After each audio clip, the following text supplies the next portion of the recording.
Hello, everybody. I'm your host, Zenitsu, and you're listening to the Digi Talks podcast, the show that covers various topics from news to meta developments and everything in between for the fine folks who love the Digimon trading card game. Just as a quick reminder, I do try to stream this live over on twitch.tv/Zenitsu, usually on Tuesday nights, but fear not if you ever miss the live show, because it's always going to be uploaded on YouTube under the channel of Zenitsu, as well as being on various podcasting platforms like Spotify for your viewing and listening pleasure. So please feel free to leave that rating, like, follow, subscribe, review, whatever, depending on the platform that you're listening on. It really does help support the podcast, or at least we like to think it does. So today I am back with Jay Stewart, and we are going to be talking about how it feels like Digimon has had a shift in its set design philosophy.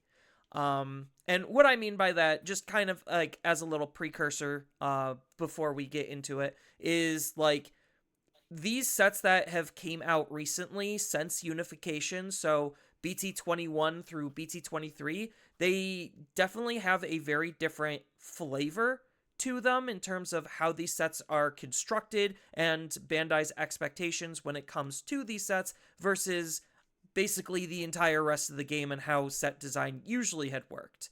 So that's kind of like the idea that I'm going to be talking about and we're going to be exploring today. But before we get into that, we have some anime talking. So before we get into like actually talking about the latest episode, did you even watch the episode? Yes, I did. I made sure I caught up, so now I'm on so I finished episode 9, so we're in Okay. on episode 10, which looks like things are about to really start kicking in now finally. Yes, we might actually get one of the two characters that have had rookie Digimon. One of them might evolve. We'll get into that in a minute. But apparently Ghost Games just got dubbed. Like, I don't know if it's the entirety of it or if it's just like, I think it is the entirety of it. And like right now, only the BBC has access to it and something with iTunes, or like Apple. But Ghost Games is dubbed. It feels a little late because when did Ghost Games come out? I think it was Uh, like 2023, I think. I know they're really behind on dubbing their anime. Um, Ghost Games came out in 2021. Oh, Jesus, So that yeah, they're 4 years too late. I know they were like 4 years late with the adventure dub as well. Maybe they were a little bit more generous with only being 3 years late because I remember that dub came out just like a year or two ago, and now they're finally getting Ghost Games dubbed. So I have no idea what's going on with Toei and dubbing Digimon. But ever since Digimon Fusion, which is Cross Wars, I honestly think Digimon dubs have been really bad, like atrociously bad, um, and B, their speed in which that they're dubbing is also been atrociously bad. It could just be a me thing. When it comes to dub versus sub, it's 100% a me thing. Um, but I don't know why they're just taking forever to dub Digimon. Like, to be honest. yeah, especially when you consider like a bunch of other animes. I want to say, if I'm not mistaken, for the most part, like uh, gosh, Bleach, whatever, like their newest one, the Blood Wars, like yeah, there is a gap between like the sub and the dub, but it's not like 4 year gap or anything like that. It's like within months after the originals posted, that's when the dub comes out. Yeah, so we got a little bit of the casting, cuz I didn't do too much digging into the Ghost Games dub. But it looks like when it comes to Hero, we have uh Greg. I'm going to butcher a lot of these last names. So any video watcher, they should be able to see the list of the names. The only one that's not on here that like is more of a notable character is I believe Zeno Robinson, who originally played the reboot Tai. He is going to be Gullus Gamamon. And if anyone's unfamiliar with the rest of Zeno Robinson's work, right now his magnum opus is Gachi Akida's Jabber character. He is a fantastic Jabber. Everything else he's done, I'm kind of mid on. I'm like, he's just okay. Nothing too great. But Jabber, he's really good at that. So Yeah, yeah. The only like of course. notable name that stood out to me was Clifford Chapin. He's Kenta and Gigasmon in whatever episode that the screenshot was taken from. Um, Clifford's a good voice actor too. Like, I'm not saying all the talent's like not good. It's just, I don't know. It doesn't hold up to the sub to me. Yeah, I'm not gonna lie. I don't really pay attention to, like, voice actors, so to say. Like, I of course know like Bryan Cranston, like voicing some shows from my childhood, and I also know Mark Hamill voicing like Joker. Like, that's really as far, like, I don't pay necessarily know who voice actors are, if that makes sense for me. I pay attention to them every now and then. Like, it's because I'm not like a huge dub watcher. I just learned not to care. And the whole Vic Mignogna incident really shed a huge light on the dark side of the English dubbing community. At least like coming out of Funimation slash now Crunchyroll. And it just left a really bad taste in my mouth to where I just don't care. And I'm in the camp of sub versus dub only for the fact that I watched a video kind of explaining like why certain people like it, like sub versus dub a little bit more. And like the big takeaway for me was just the acting direction. So like Japanese, they like to have a little bit of exaggeration and gravitas, and they'll like go the country mile to sell you that this is a goofy thing that's going on because anime is inherently goofy. So it's just like, okay, it's not like they're overacting, but they're like overacting to an appropriate level that's still sellable. So they have a really good fine line, and the English voice direction generally is just like, no, we gotta Hollywood this. We need you to sell it like it's serious. This is business. And honestly, it just makes the performances fall flat in my perspective. I'm just like, okay, they're not taking this seriously, like from the anime perspective, where it's just like, this is what the character's actually feeling, and this is the level of like emotion they need to sell, and then turn that dial up because it's anime. They're just like, no, we're gonna pretend like we're Hollywood, and we're going to give you a plain performance because that's what Hollywood does, is very plain and serious performances. And I'm just like, yeah, that's probably what does it for me. Yeah, because I mean, like, JoJo's Bizarre Adventures, I have to watch it subbed. I can't watch it dubbed. Like, just trying to think, what is it? The season 2 of Joe Stars is like just the way he breaks the English and everything. It's hilarious to me. And even like in I'm trying to think what the third one was called, Star Crusaders, I think, where the Yeah, Sands finally Stardust come in. Crusaders. Yeah, Stardust Crusaders. Like, just like the whole, like, I can't remember what the redhead guy's name is. Like, but it's not the same. Like, they it's just the, I don't know what it is. The English guys, they can't, they're not able to portray what they were trying to do. Like, JoJo's Bizarre Adventures is just like, it's a goofy kind of adventure series anime, and I don't know. I just don't know how to explain it. Like, I have to watch JoJo's Bizarre Adventures subbed. I can't watch it dubbed. It's just not the same. No, it really isn't. And I'm not like blaming the voice actors for that. It is Oh no. 100% the direction that they're given versus like their actual performance. Sometimes it is their performance, but most of the time it's the direction. Um but yeah, so Ghost Game is finally getting its dub.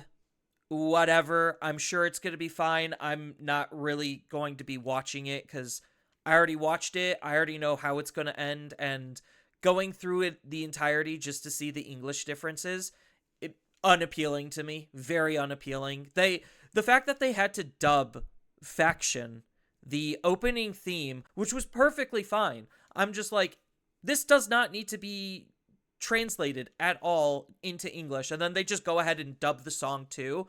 Ruins the performance of the original song. Ruins it. Yeah, 'cause I know there's like some Japanese songs, like anime openings, that definitely should be untouched, like Iron Blooded Orphans, Rage of Dust, or Raise Your Flag. Like you can you have to leave those anime opening songs alone. Like they just set the tone for the anime. Well, not only that, but like I was watching a lot of Has Been Hotel, and all of a sudden I see Japanese versions of the Has Been Hotel songs, and I'm just like, what do these actually sound like? And the phonetics was completely off. The acting, or not acting, the vocalists completely off. And I'm just like, no, this is not the same song. It's not to the same calibers the original performance in which it was intended. And like, I get it. It's cool. It's nice that Japan has their own version of the song that they can enjoy in their own native language. I'm not taking that away from them, but in terms of how translation works, phonetics is a huge thing on top of just the overall performance on who is giving it and the performance that they gave. And like seeing Faction just completely butchered for English made me sad because I actually like that song a lot. I was gonna say, do not look up all the different countries' version of Soda Pop from K-pop Demon Hunters. I mean, the India one, it's hilarious. I can't help but bust out laughing anytime I hear it. It is like it's nothing against the singers, but it is so, and I mean so effing terrible just listening to it if you actually decide to look it up. Maybe, but yeah, so it's nice that again, we're getting Ghost Games dubbed even though it is 4 years too late. I just think that it's really interesting. Like we could just add that to the bingo book of like things that happened Digimon related in 2025. Like it's just the very last one at the bottom of the list. It's like, "Oh yeah, Ghost Games finally got dubbed." I'm like, "Okay, yeah. That's fine." Um, I would have rather seen like simul dubbing of the new show, but we'll just get that dubbed 4 years after it's finished. But speaking of their new show, episode 9. Episode 9. I well, okay, before we get into spoilers for it, what was your big takeaway? Like how did it make you, like what impact did the episode have on you? I'm trying to think, like, obviously we see a significant difference between uh what is it, Glowing Dawn, like how they treat Digimon versus some other cleaners. I mean, it's just night and day. And obviously the main Digimon, the big bad of that Digimon episode is Shadramon, and it's just you're watching Shadramon. He's trying to um like get some kind of acknowledgement from his tamer or his partner, and his partner just looks at him in such disgust. Yeah, I'm liking Beat Break more and more because even though like a lot of the disjointed episodes just feel like, yeah, this is just the usual monster of the week type thing, it feels like every single time though they're adding some small world building elements that's just slowly stacking on each other to where certain moments are going to hit a little bit harder if you paid attention. Like I really enjoyed this episode because we finally get to see a little bit about Shangri-La Egg, like the place everyone wants to live, the utopia.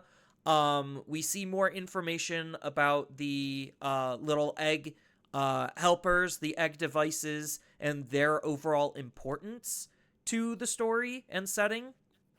And then we obviously see more cleaners and just how different cleaners approach to, Digimon is in general. And like I really like this episode. Now we could get into the spoiler part. Um, so it might be time stamped, it might not be, but if you want spoiler free, skip ahead. Otherwise, we're gonna be talking about spoilers. Um, yeah. So like you said, this episode was focused around Shadramon as the villain. We see the main protagonists infiltrate basically Shangri-La Egg to clean out some golden Numemons, and then we see another cleaner who's also after the same bounty because she actually just wants a golden Numemon because Shadramon It's just has, shiny. yeah, Shadramon just has the ability to just control whatever it wants when it comes to equal strength or lower strength Digimon and people, which is insane.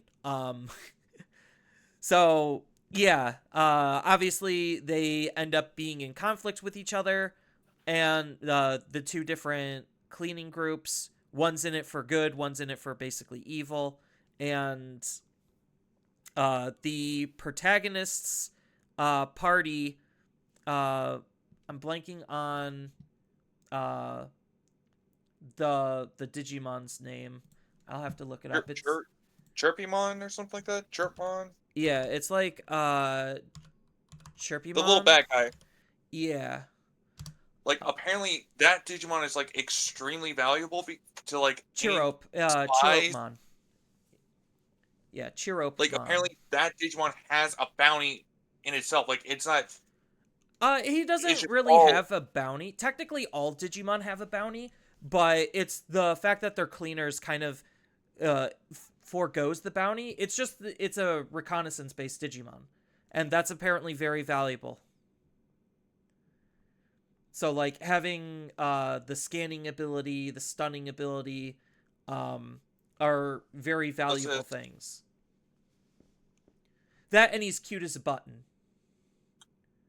Yeah, and like obviously the girl, I don't remember what her name is exactly, but like you just see this like hate relationship she has with Shagemon. Like as I said, like Shagemon's trying to find like some sort of bonding connection, like acknowledgement, and she just like kind of slaps it away and everything. It's like and literally saying you disgust me, and it's using him to like just take possession of all these other Digimon to find a better Digimon partner, so to say. Yeah, so the It's episode is like really focused around Makoto because Makoto was an egg denizen, and he had to leave the egg because his supporter egg device, I always forget what they're called because their name is silly, his is inside of his Digimon. So he can't access it, so therefore he's locked out of basically doing anything and everything inside of Shangri-La Egg. And it's the same type of story with the antagonist, the girl, except her dad is actually just a crook and got kicked out. On top of the fact that she also has a Digimon and she can't operate anything inside of the egg. So I found that to be really interesting. But everyone, like, when they do the whole face scan thing, it still recognizes Makoto as an egg denizen, which is why they broke into the egg and how they got in is because they had basically him be the inside man to hack into their system and write it so that the others can enter. But I found that to be pretty cool. Then yeah, Shadramon, they get into conflicts a couple of times between the protagonist group and the antagonist group, and it ends like the episode kind of ends with Makoto's Digimon being taken over, and she's just like, "Hey, here, have some of my beat, and I'll show Makoto that you are basically just a mindless tool, just ripe to be used." So that's kind of like how the episode ended was Makoto not really losing his Digimon, but it's under the control of somebody else. yeah, and at first I really thought that we were about to see his Digimon actually get a dark evolution actually. just how I it was like kind of setting it up, like just the way her energy was flowing into that egg and everything. It's just like the dramatic music and build up and everything. I thought for a second he was gonna get the dark evolution, but I So mean, they're just treating evolution very carefully because we've literally only seen Kyo, the leader of Glowing Dawn, and the assistant person, I'm blanking on her name. I'll pull it up in a second. Is it Rena? Yeah, Rena. We've only seen those two digivolve, and then we've seen like some other mild digivolutions, but we don't really see Digimon digivolve that often. So they're treating digivolution as like really a special thing, and in episode 10, they're leading to maybe Makoto getting his evolution, which means at the end of the season we should get Tomoro, the protagonist, get his evolution with Geckomon as he grows closer, and maybe seeing Makoto go through his Digimon's evolution would spark something inside of Tomoro, so that way he would be able to do it shortly after. That's just my hypothesis based on anime pacing. Um, it could be episode 20 for all I know that Tomoro is actually going to be getting an evolution, but it feels like Geckomon evolving is like end of anime season type thing, where the first mini arc or whatever that they're going to be going through, or like these little bits of nothing going into the mini arc, or I guess little bits of world building going into the first real arc. They'll have all of Glowing Dawn will have their champions ready to handle the conflict, and then they'll grow into ultimates through the conflict of the first real arc. That's what it feels like. yeah, because I mean, we also saw there was kind of. I know we didn't get to talk about it last week, but I did also watch episode 8, and there is a conflict with the whole cleaner system because after they Mimicmon, I think that's what his name was. Yeah, After Mimicmon. defeating that guy, like it seemed like I don't remember who it is. It's like I think he's like the boss of the cleaners. Like he came personally to the locations. Like, yeah, I wanted to make sure I picked up this one particular Digimon from you guys, and everything, so I can make sure it gets deleted. Yeah, and they were very reluctant because they knew it was going to get deleted or experimented on, and then it lead to deletion. And they, Glowing Dawn, very much did not appreciate that. Um, but they were forced to because, like, what are they going to do? If they say no, then they get bounties on their heads. So Well, they even risk exposing that their leader is harvesting a bunch of Digimon yeah, the safe as well. house, the Digitama safe house. So yeah, I'm really excited for the direction of this show. It feels a lot more mature compared to the last couple of seasons, which I think is good for Digimon overall. Um, because like you have your difference between like, okay, this is like what you would want to watch or what you would want to introduce your kids to, and then when they grow older you could transition them through like different seasons of the show, and Digimon should have a good place uh in whoever's life is partaking in it.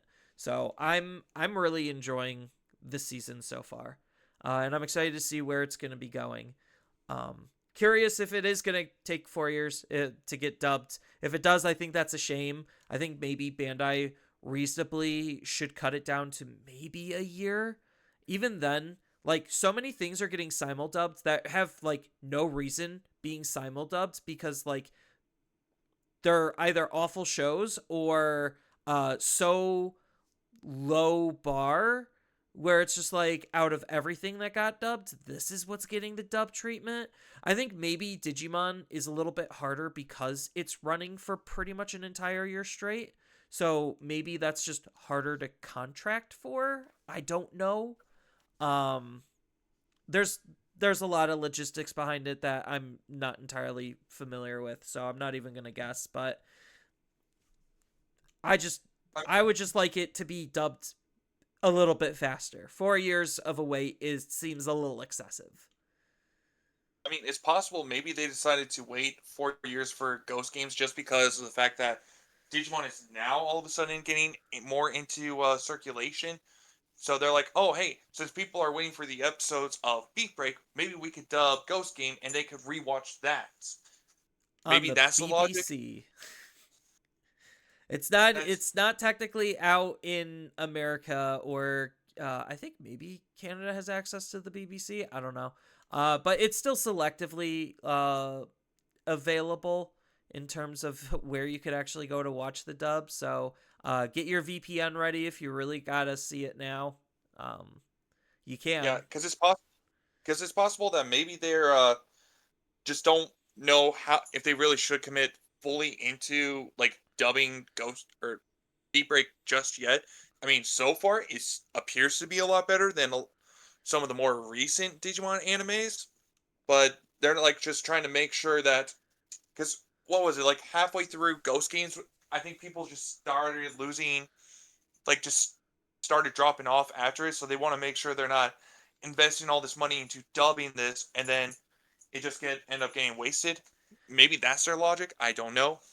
I don't know. I mean, Ghost Games has it's known for having a very big pacing issue where the show is a lot about nothing and there's very few things in that show that actually have any impact on the characters. And like it's sad. Like that show had the most potential and then just completely wasted it. It had the most episodes, it had very interesting setups and just absolutely no payoff. Which is unfortunate cuz I really liked a lot of the characters. But that being said, I think that's good for the anime talk. Now we should probably talk about the actual card game because BT24 is coming out and we're slowly getting more and more spoilers. And it feels like a lot of the spoilers that have been coming out have really got me thinking on the topic that I kind of wanted to start talking about, which was like there seems to be a change in Digimon set design.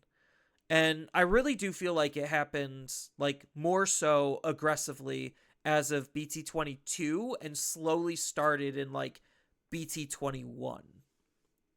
Because we saw like in BT21 they were playing around with traits a lot. So we got like Excel, we got Chronicles, we got Heroes, we got Adventure. Granted, most of them didn't actually have any kind of a payout, which is unfortunate.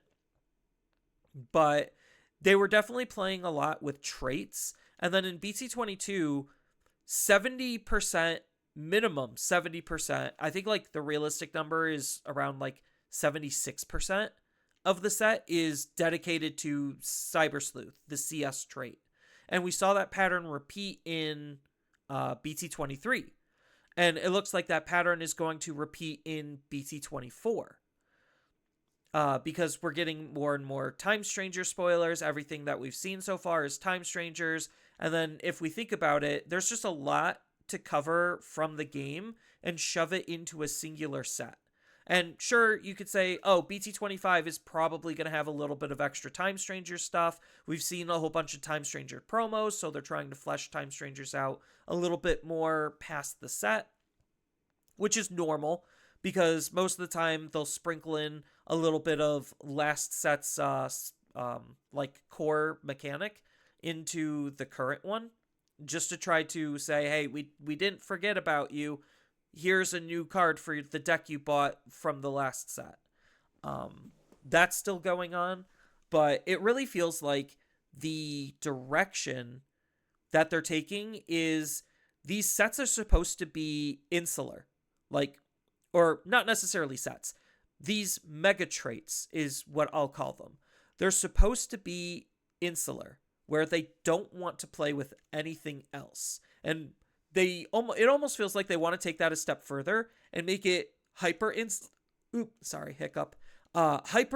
towards itself.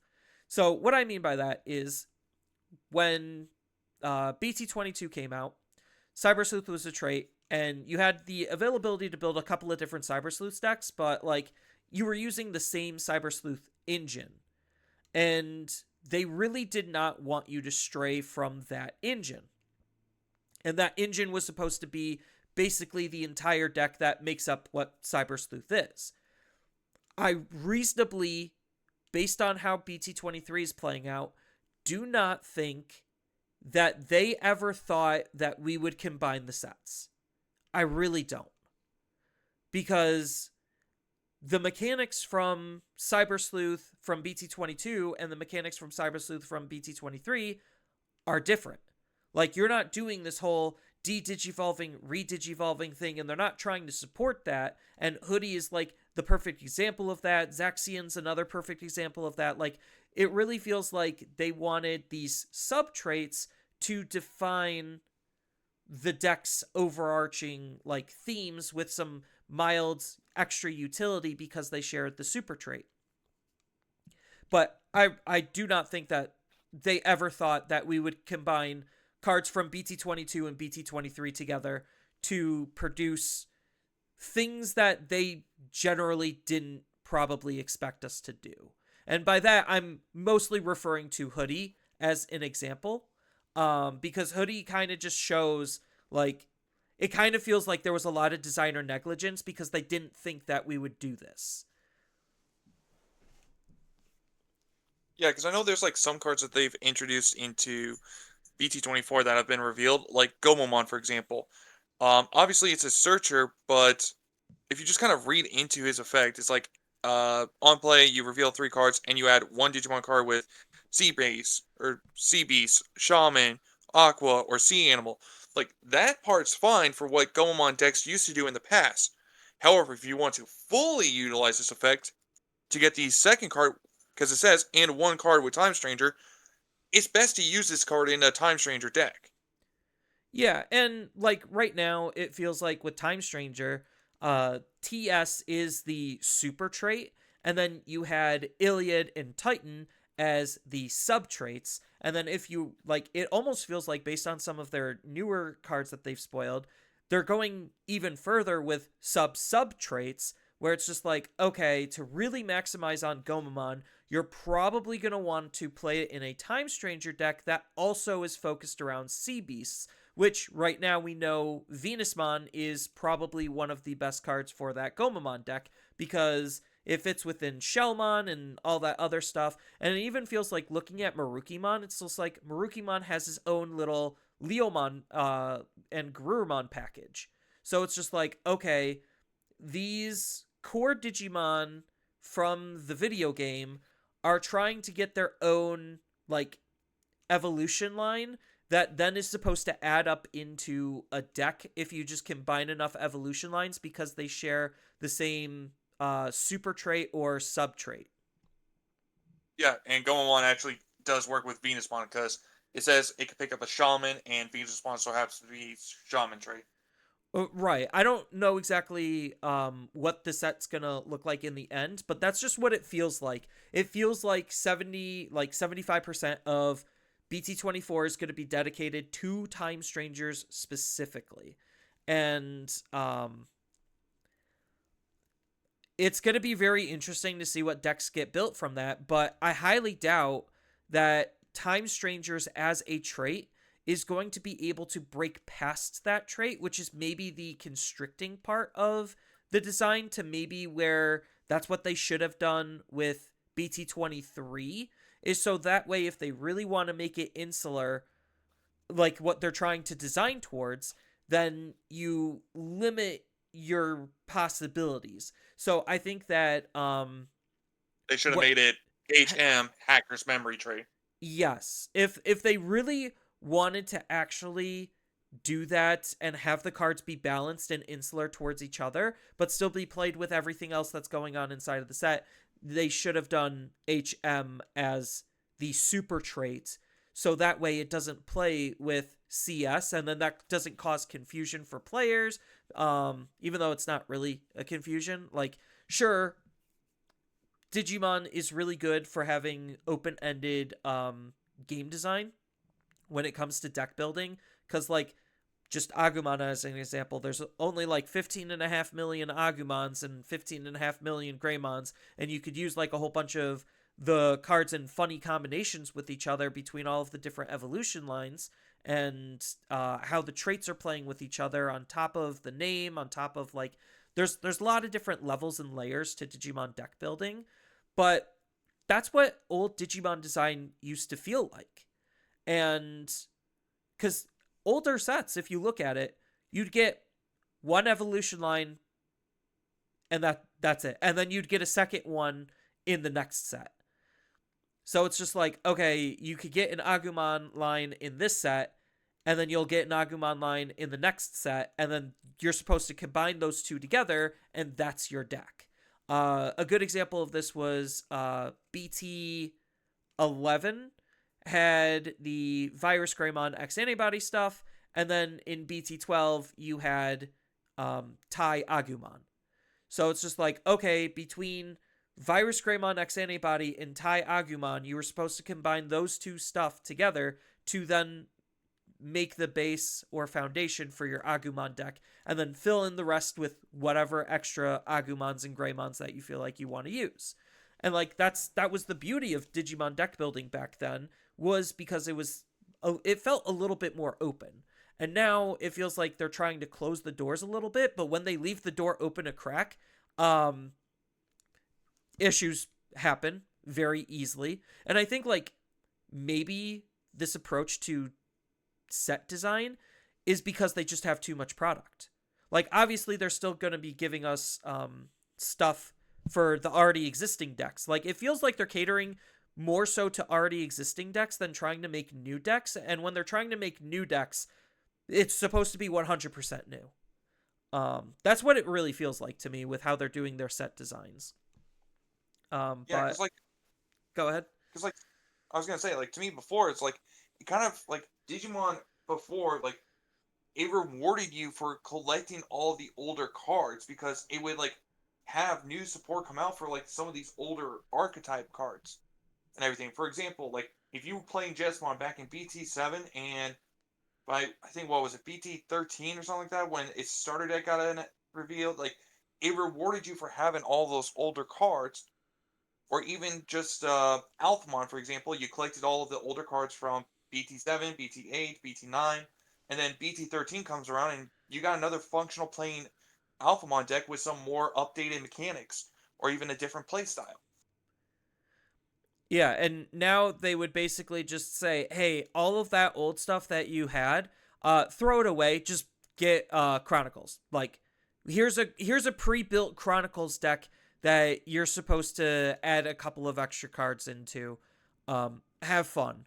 Like, it really, and I'm not saying that's a problem. It makes the game more accessible for a lot of newer players because it's just like, oh, I don't know what to build. It's just like, well, here, just buy into the set, and then you'll be able to build this type of a deck really easily. Or just buy everything that says Chronicles, and you're good to go. Because a lot of people, new players, they ask like what starter deck to get, and a lot of people say Adventures because same thing. Adventures is just its own thing. It doesn't interact with anything else from the rest of the game very well. Granted, yes, we did find ways to break it with some other aces, but in terms of like accessibility factor, you just only care about things that say adventure and almost nothing else. And I feel like that's both good and bad, but it's only bad when that same super type is shared with other stuff. Because imagine if they go back to adventures and they want to do O2 characters. Well, is the super trait going to be 0-2 or is it going to be adventures? Because if it's adventures, then it interacts with the old adventure stuff, and now they have to look at the old adventure stuff and balance around both of them, where if they only did O2 as the trait, then they just don't care. Like, they literally would not care. So that's the interesting perspective that it feels like they're trying to do. And I think like part of this is because looking at other games, 7 sets a year is too hard to balance around. So this type of approach in terms of set design tries to ignore every other set that they're making because they want their main thing to be as insular as possible, that's going to be 70% of the set. Well, something else too that now that I'm thinking about it, I'm not saying that this is going to happen. Okay, this is just an idea, but when we think about it, a lot of these older set designs, like I said, they kind of always were supporting the older versions in some way, or would do slight modifications of how this playstyle would be for those older versions. But if we kind of notice, Bandai before in the past has been experimenting with block formats, and what we discovered during block formats is there's not a lot of playable decks because so many decks require their older sets to play with. So I don't know if maybe they're shifting how they're designing their sets, maybe for the ideal of a preparation for block formats to be introduced in Digimon. I don't know. This is just a really dumb idea I just kind of thought of. I mean, like, if they introduced block format, like, right now, if they just said, like, as of Nationals or even post Worlds, let's just take the hypothetical. Post Worlds, they say Digimon is now going to start rotating everything from block 3 and, like, between block 0 and block 3 is unusable, unplayable. The game wouldn't change. Like, the game honestly wouldn't change because of how much power creep has been introduced. Like, okay, maybe it would suck for, like, the Sukuyamon advanced deck because it uses one card from block 1. And then, but everything else is, like, brand new stuff. So it's just like, I don't know. Like, it really goes to show that when they do power creep or when they do like their new designs, they want them to play very closely to each other, which is what you have to do for rotation type stuff. So it's just like, okay, I want to pair up, let's just say, we'll pick on Sakuyamon, because like BT 17 and BT 19 and EX 8, I think all of those, I correct me if I'm wrong, but I think all of them are literally the same block, and that's like 90% of what people are playing inside of Sakuyamon is just from those 3 sets, and those 3 sets make up the Sakuyamon deck. So like, you kind of have to do it that way if you're thinking about doing rotation, so that way when, let's just say, they're all in block 4, I don't actually know off the top of my head, I'm just guessing. I think, yeah. So if they're all like in block 4, when block 4 rotates, then you lose all of your Sakuyamon access, and then Sakuyamon as a deck becomes unplayable, which is what should happen. Magic kind of screwed the pooch on that by shifting sets around, which Digimon doesn't have the problem of, so... Because Magic was supposed to have all the Shocklands be in a specific cycle, and Big Brother Disney said, hey, push Spider-Man up, push Lorwyn out, and then that messed up Shockland like placement. So yeah, that's a Magic problem, not a Digimon problem. But that's why planning your sets and blocks and what goes in each of them is like incredibly important. And Bandai, for the most part, at least in the earlier stages of the game, they could not care about what set was going to be coming out and supporting what deck, because that's why rotation just wouldn't functionally work before, is because you would have, let's just say, I'll use Mastimon as an example. You'll have Mastimon come out in BT8, which is block 1, and then you'll have Mastimon stuff again come out in block 2. So now if block 1 rotates, then you still have a whole bunch of cards for Mastimon inside of that block and nothing to support it, so Mastimon could exist, it just functionally can't. So, like, I don't know. Maybe you're onto something with they want to try to do rotation, but rotation literally wouldn't change anything because of the decks that we're playing and the amount of power creep that they introduced. Which is like, okay, they could introduce it, and now would be the best time too, because it would have the least amount of impact. So, I don't know. Yeah, exactly. Because all the newer decks, they're playing the more recent stuff. And if they say introduce, say block 3 and below is no longer usable in the main tournament for maybe this, like the main tournament itself, and maybe they do, I don't know, a legacy tournament on the side or something. Just idea wise, like that not only gets rid of the problem of having all of these older cards of, like, say for example, Matt Ashita when it came to Purple Hybrid, or even the whole memory gain options. Yeah, it would fix certain issues with the game. Um, they haven't like been super good at doing timely reprints, and like how they also were really inconsistent with their reprints as far as what block icon it would get, because sometimes they cards would literally change block icons for like zero reason, where it's just like, okay, you have two cards that are being reprinted around the exact same time.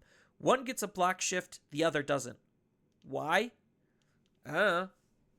So, like, if Bandai were to do rotation because of how their set design is changing, like, they also need to fix how they're doing reprints. And yes, I understand. We're about to get a reprint set. We'll eventually get to that because I have things to say. They're very heated things to say. But yeah. And maybe I don't know, cuz right now they just released the rules for Regulation Battle Volume 4. Have you read those yet? I honestly have not.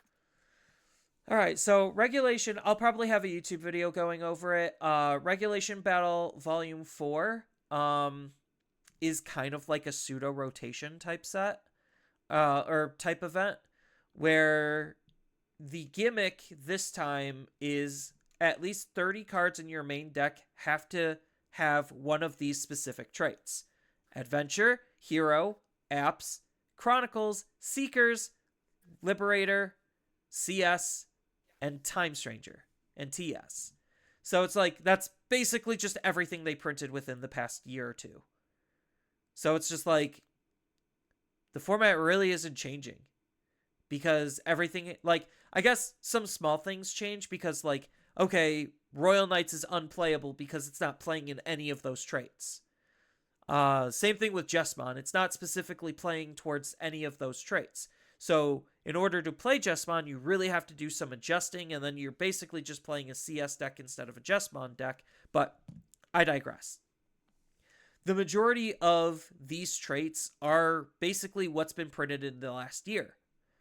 So, like, that's maybe kind of like another example of like pseudo rotation, because they did a block format battle before, and again, that basically a lot of people didn't like it because it didn't change the format much, or if any at all. But yeah, so like again, another thing that would probably impact like right now is Royal Knights as a deck would probably be dead in the water, because like depending on what block they cut off at, Yggdrasil could be not a legal card, and without Royal Knights having like a legal substitute, like Royal Knights as a concept is dead. But I'm like, I think that's okay, like, to be fair, because a lot of the Royal Knights cards were just supposed to be generically good cards that also just so happened to play with the old BT13 Yggdrasil.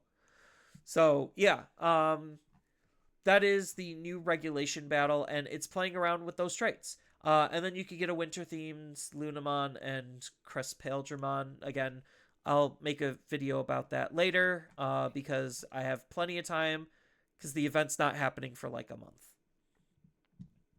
Oh, that I didn't remember seeing that Lunamon. I just didn't know what it was for.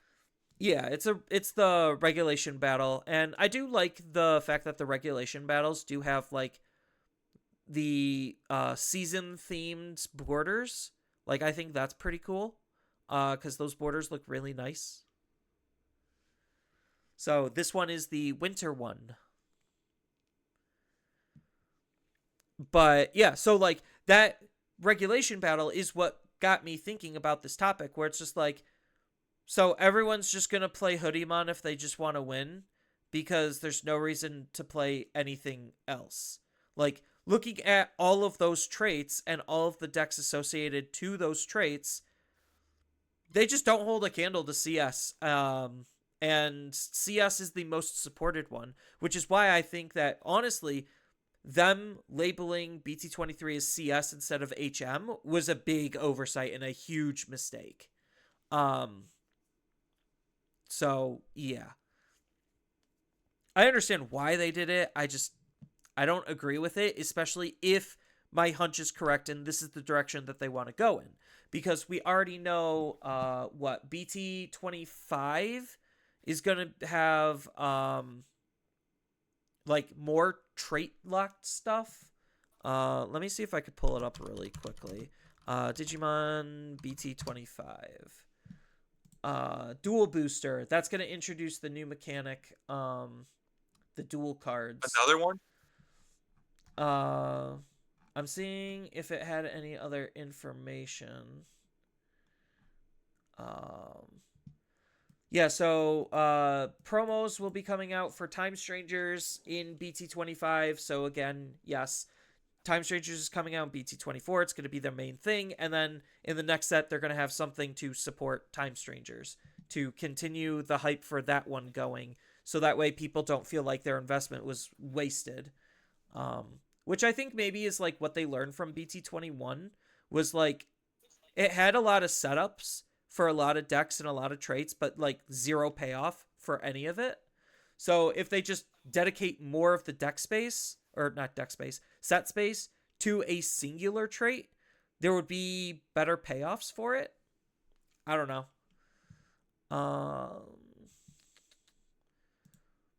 Is this what I'm looking for? I know BT25 is supposed to be about Data Squad and Beat Break. So that will be cool to see how those end up paying off.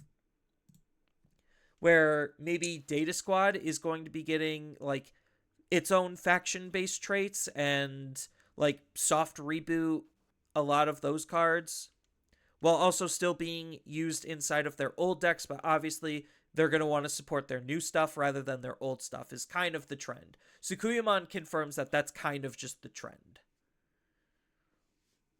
was going to say, so I'm looking at GTS distribution. It looks like Data Squad also, according to this, is going to be featured in starter decks 23 and 24 as well. Yeah, so 23 and 24 is Glowing Dawn and Data Squad. So those starter decks are going to support or be supported by the set. They usually do that. So something tells me that something inside of BT24, like whatever little extra bit of space that they have, is probably going to support the Tsukuyamon Advanced deck.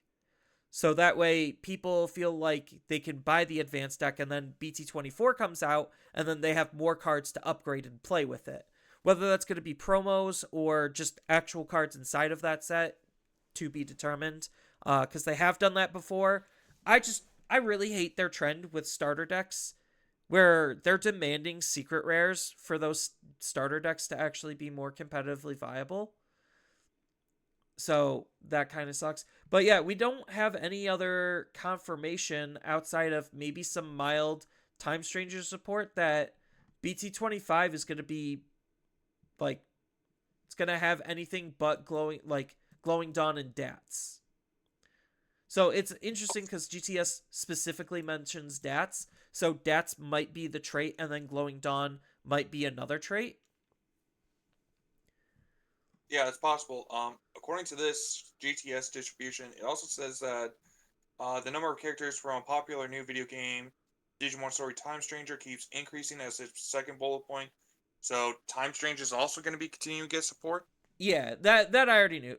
This second bullet point kind of basically confirms that like maybe a good portion of the set is going to be DATs and Glowing Dawn, and then another good portion is going to be dedicated to Time Strangers to further flesh that out, because Time Strangers is a beast of a game and there's a lot of content, and it feels like the direction that they're going in is each of the Olympus 12 wants to get its own evolution line and basically almost want to get its own deck in a sense.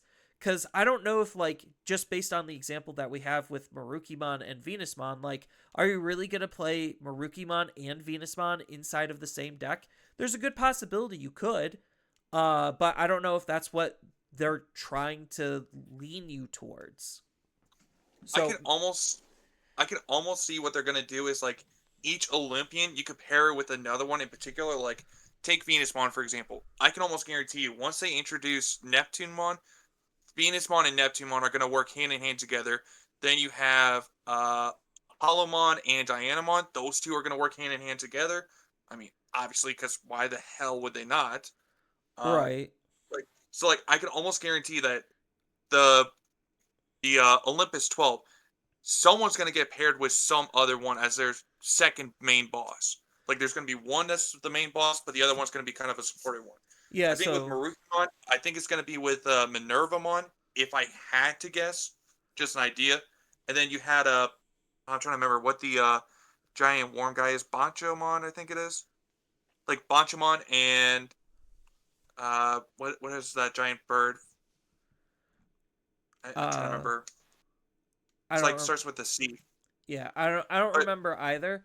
All of the Olympic 12s off the top of my head, but it does feel like with BT24 that deck wise, that's what they're trying to do is like they're trying to have basically paired Olympus 12s. So that means there will be like 6 Olympus 12 type decks or like not really 6 Olympus, 6 Time Strangers decks being Iliad themed, and then I don't know how they're going to handle Titans, if Titans is just going to be its own thing.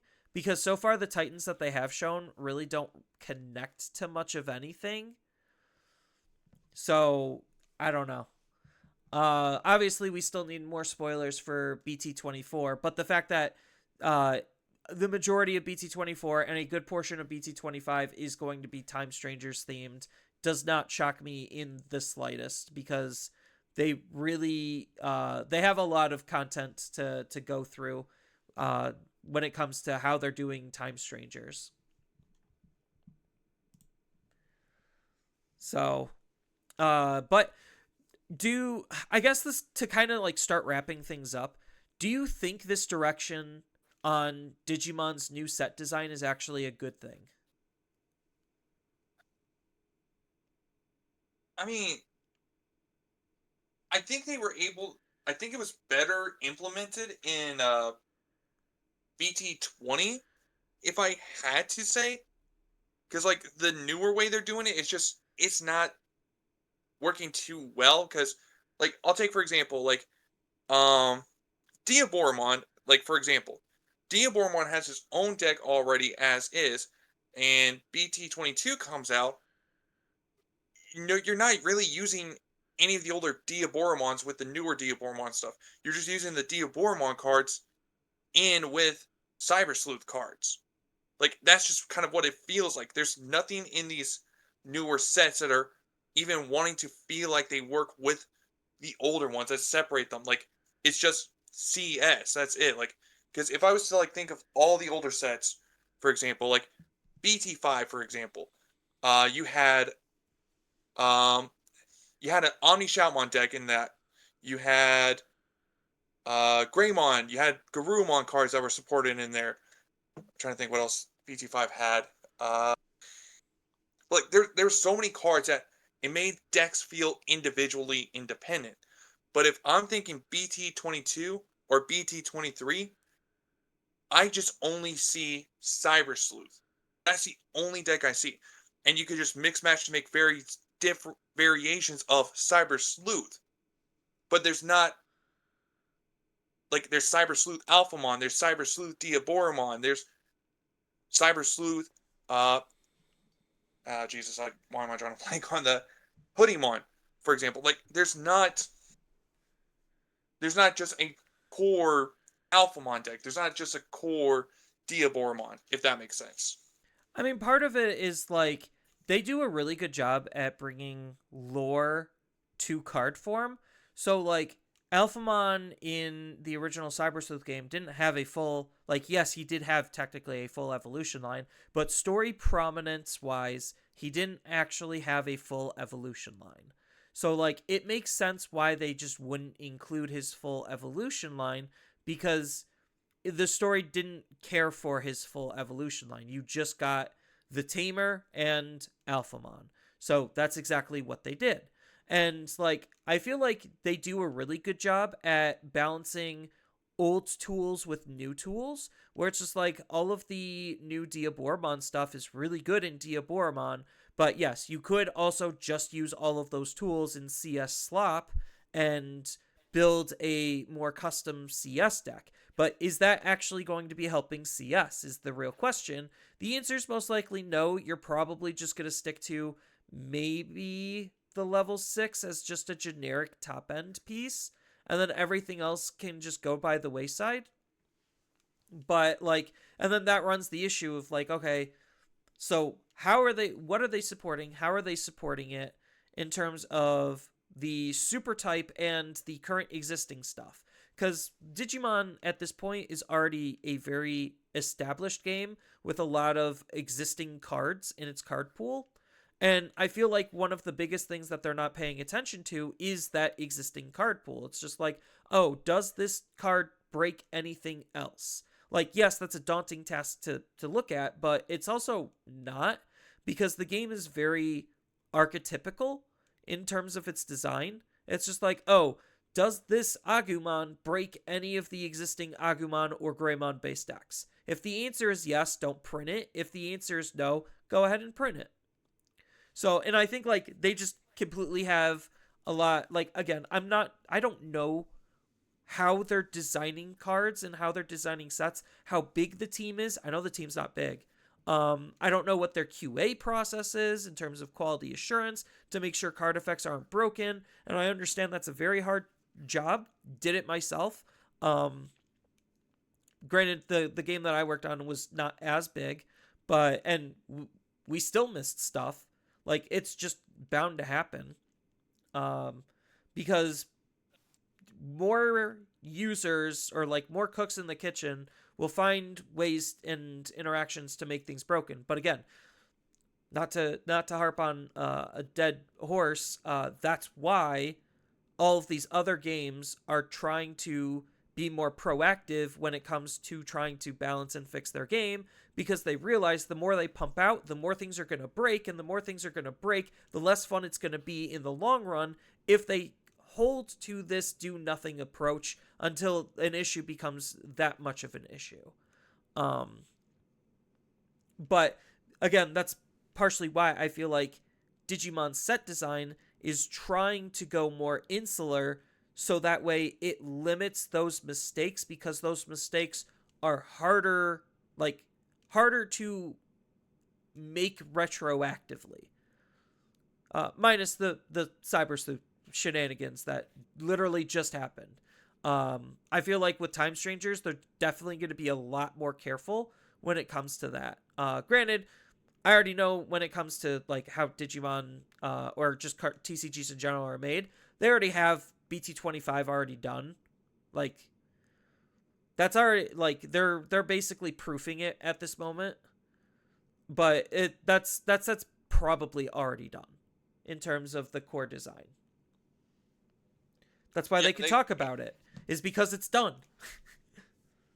Well, and not only that, like, they've also probably designed cards with the future of knowing that there's going to be more cards for Time Stranger in the next set. So Yeah, so like if CS gets any more support, it's probably going to be in the form of a promo, because that's usually how they do like retroactive support, is like, "Oh yeah, we totally forgot this was a deck. Here, have a promo."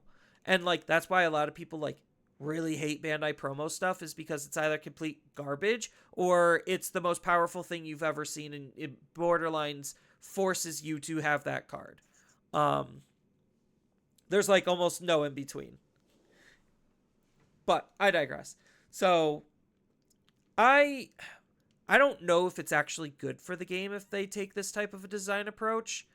I guess like only time will tell if like this is actually the correct way to try to balance their game better with set design, or like from a set design perspective, trying not to ban and limit things as often as possible. Granted, I don't think what my suggestion was, which is every BT set, is that unreasonable.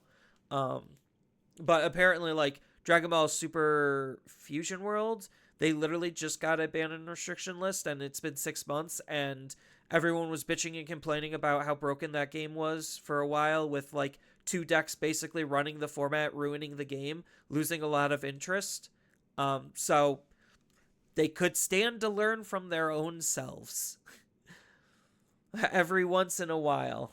Like, if they make the same mistake for 6 card games and they don't learn from it, like, I don't know what to say. I guess that's just copium and hopium on my part. So, any final statements, Jay Stewart? All I can say is episode 10 of Beat Break actually looks really interesting, and I'm gonna make sure I watch it come Sunday. Yeah, I think Digimon is in a really interesting position. I want to write more like topical scripts about it, because I've been watching some TCG content from other games, and like I do that because they're all relatable to the current state of Digimon. So like it's funny to see a lot of other problems a lot of other card games are having are the exact same problems that Digimon is having. So it's not necessarily uniquely our problems, but it is funny and interesting to see, like, just replace the word Yu-Gi-Oh with Digimon and the topic fits. Just replace the word magic with Digimon and the topic fits. Like, it's very interesting, and it feels like the industry is trying to learn from its own mistakes in a sense. And Bandai still seems to be sticking to their guns. So I need to try to like figure out what kind of scripts that I want to write. The hard part is now that I actually have a new job, finding time is a lot more difficult. So those unfortunately are going to be coming out a little bit slower. I guess that's more of a channel update thing than anything. But yeah, so Digimon is getting interesting. I'm curious to see what the new mechanic is. I'm curious to see how people are going to take to this regulation battle.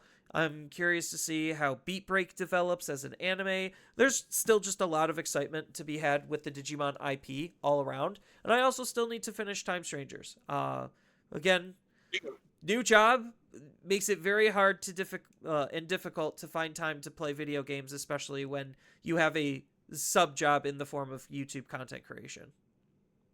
Speaking of Time Stranger, Bandai, tell me when that stupid release date is of that update.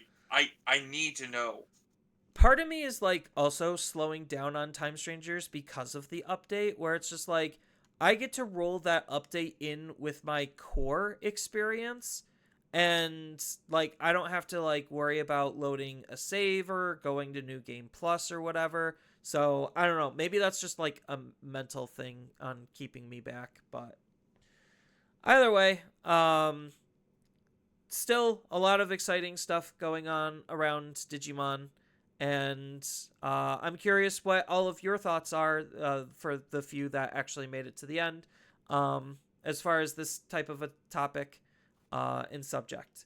So I guess thank you everyone for watching, and we hope to see you all in the next episode.